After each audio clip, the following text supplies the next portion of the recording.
Black Sabbath just did their final show ever. So, to celebrate the band's legacy, I'm going to rank all of their official live recordings from worst to best. Now, I'm not going to include the Heaven and Hell stuff because technically that isn't Black Sabbath, and I won't include the Live at Last live record because technically the band did not put that out.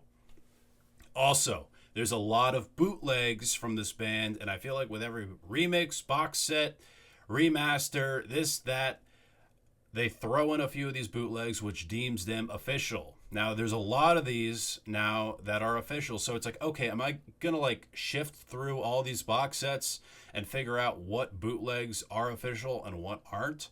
So instead of just like trying to do that and trying to add like 30 official bootlegs on top of like the official live recordings we have already, I decided to just include one, just to include the most iconic official live bootleg. And this is probably the most famous one they ever did, and especially when it was a bootleg, this made a lot of rounds and is pretty famous, and I'm really happy that it's an official live recording now.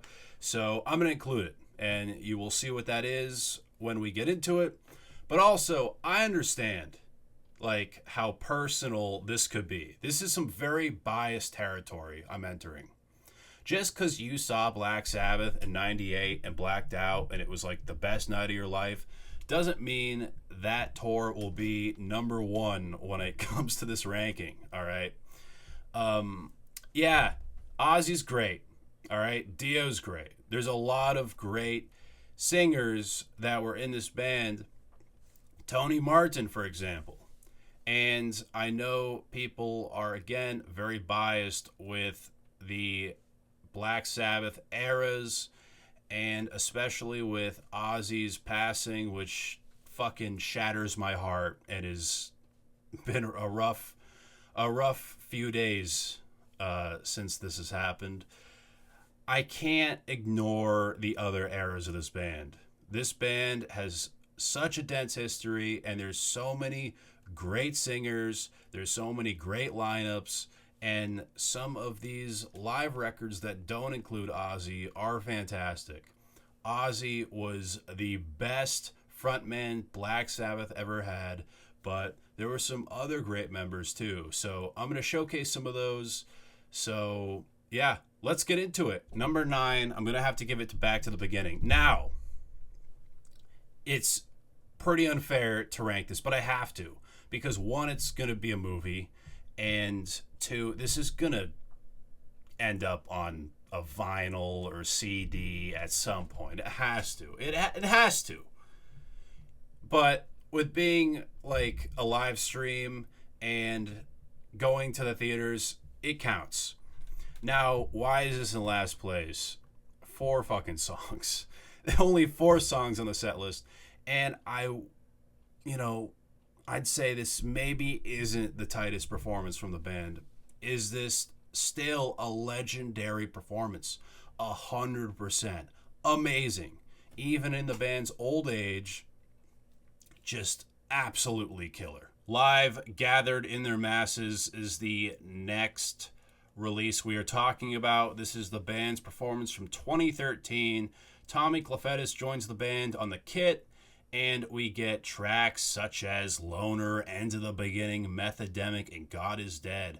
I hate the production on 13, and to hear these tracks in a new light gives me a new perspective on them and makes me really appreciate these songs. And it's overall a really solid live release. Something that really stands out, though, is just the thunderous apocalyptic bass tone from Geezer. Absolutely killer. Great release. Love this album. Next up on the ranking is Past Lives. Absolutely love this release from the band. It's pretty much a compilation of their early live material, and we get cuts on here such as Killing Yourself to Live, Cornucopia, Hand of Doom, Hole in the Sky, Symptom of the Universe. Megalomania is on this, which is so great to hear live. Now, I feel like the downside of this is the fact that Ozzy's voice does crack a couple times, and Tony Iommi does miss a few notes here and there, which is probably due to the band's drug use at the time, but hearing like almost a 20-minute version of Wicked World is so awesome.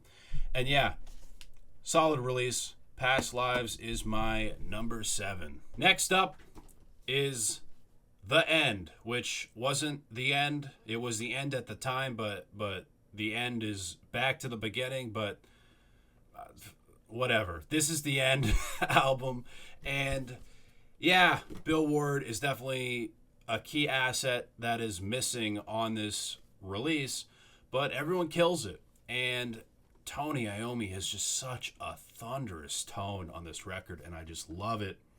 Great track list on here, too. Cannot forget hearing things like Under the Sun, After Forever, Hand of Doom into this like Supernaut, Sabbath, Bloody Sabbath, Megalomania, Rat Salad Jam is awesome, Dirty Women, a lot of great stuff to love on this. Glad that Bill Ward was able to do the true end with them in the Back to the Beginning show, but yeah, still a great live release for the band. For my next pick, it might get a little controversial, but I'm going to have to go with Live at Hammersmith, the live album from 2007. Just great stuff here. We have the Dio lineup back for a second attempt at a properly mixed live album. I say they do pretty good here. Absolutely killer track list. We get cuts like Country Girl, Slipping Away. Just so awesome. And yeah, the band sounds great. I think my one complaint is that there's some ear-piercing feedback that happens occasionally, which I just hate when it happens. But other than that, a really, really solid live release. For my next pick, I'm going to have to go with Reunion. Awesome, kick-ass stuff here. Love this album. Great stuff. It sees the original lineup reunite for a awesome live performance. A lot of great cuts on here too. We have Spiral Architect, Into the Void, Sabbath, Bloody Sabbath, Lord of this World. Just killer stuff on this. Very solid release. Love it to death. This is the 25th anniversary edition. Probably going to spin this tonight, but yeah, very solid stuff. This is the top 3 picks now. And for my number 3 for the bronze medal, I'm going to have to give it to Live Evil. I understand you. I hear you. The mix fucking blows. The mix is terrible. So bad.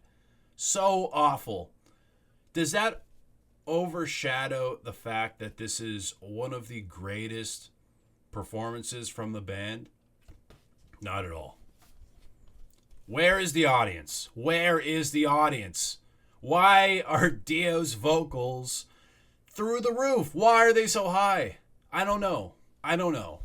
But for me, the performance on this record is so good where it kind of overshadows those problems. Like the version of NIB on this, I think I prefer more than the studio.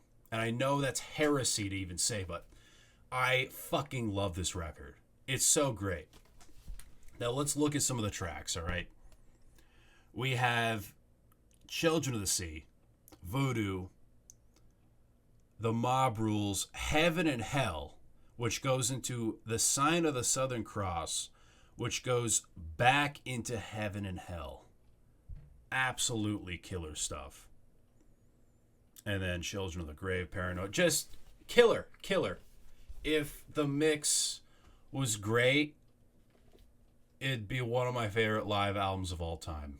Now here we are, the top 2 picks for the ranking, the silver medal, all right? Now listen, man. If it's 1995 and I'm coming over to smoke a joint, this shit better be on the TV, all right? I'm talking about Cross Purposes Live. This album rips. This album is killer. Don't let anybody tell you that the Tony Martin stuff sucks. and doesn't deserve to be compared to anything Ozzy, anything Dio, because it's still great. This album is incredible. One of the best track lists you'll ever see on a Black Sabbath live record. We have 3 full eras of the band represented in this record.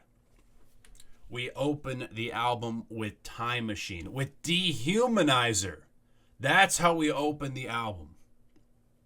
Eyewitness, Into the Void, Neon Nights, Psychophobia, The Wizard. When the hell was the last time The Wizard was played live? Great stuff. Cross of Thorns. Symptom of the Universe is played in full here, and it sounds incredible, mind-blowing, excellent. Great drum solo that goes into Headless Cross. The version of Headless Cross on this is better than the studio version. I said it. All right. Absolutely incredible stuff. Don't let anybody tell you that the Tony Martin stuff sucks. This is one of the best live releases from the band. Here we are, the number 1 pick.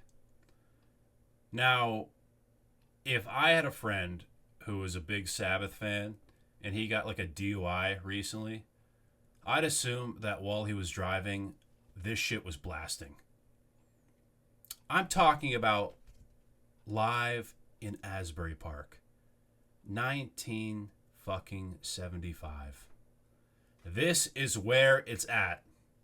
The band is at their peak in this performance. Intense playing, one of the strongest set lists. Ozzy sounds fantastic. I've always thought that the mid-70s was his peak vocal performance, and that is on full display here. Was made official recently with the Sabotage box set. Thank fuck. Because this is one of the band's best performances. Absolutely incredible.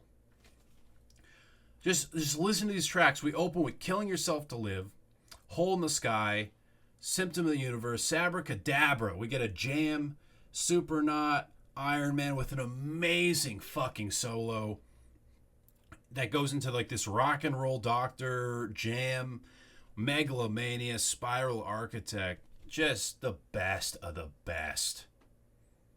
You want great Black Sabbath live? Here it is. Look no further. Nothing can touch this. So that was my ranking for the Black Sabbath live recordings. Make sure to like and subscribe. Also, leave a comment. What is your favorite Black Sabbath live album? I'd love to know. Also, I'm on Patreon now, so if you want exclusive content from me, it's only a couple bucks a month. It isn't a sex thing. I know it does sound that way, but it's other rankings, it's reactions, and I'm adding so much more to it right now, so definitely check that out. Thank you so much for watching.